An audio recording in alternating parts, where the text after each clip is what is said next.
Bonjour à toutes, bonjour à tous. Merci de rejoindre Radio M pour l'essentiel de l'information de ce mardi.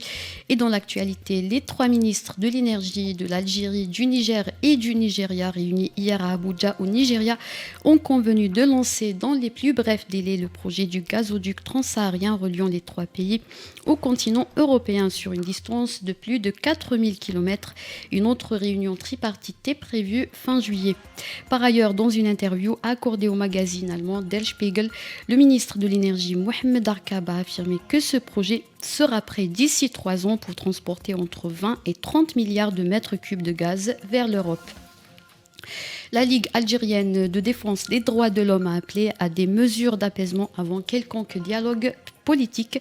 Dans un communiqué, la Ligue a exprimé sa profonde inquiétude concernant la situation des droits de l'homme en Algérie, notamment la liberté d'expression et d'opinion, l'activité politique et syndicale et les lois liberticides.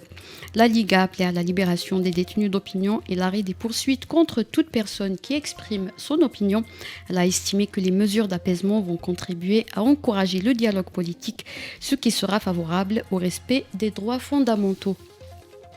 Le député du FLN Abdelkader Arjoun a été condamné à 3 ans de prison ferme par le tribunal d'El Oued, ont rapporté plusieurs médias ce mardi. Le député aurait intervenu pour donner les réponses de l'épreuve des mathématiques à sa fille lors des examens du brevet d'enseignement moyen. D'autres personnes ont été condamnées, dont le chef par intérim de la brigade de la gendarmerie de la même wilaya.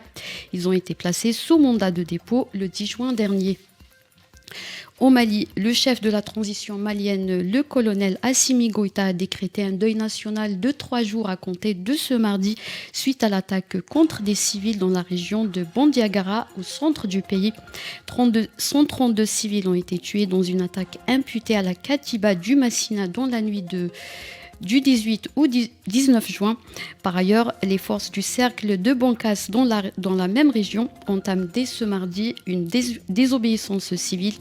Elles ont indiqué dans un communiqué que cette décision fait suite à l'attaque terroriste menée par la Katiba du Massina contre des civils. C'était la dernière information. Merci de nous avoir suivis.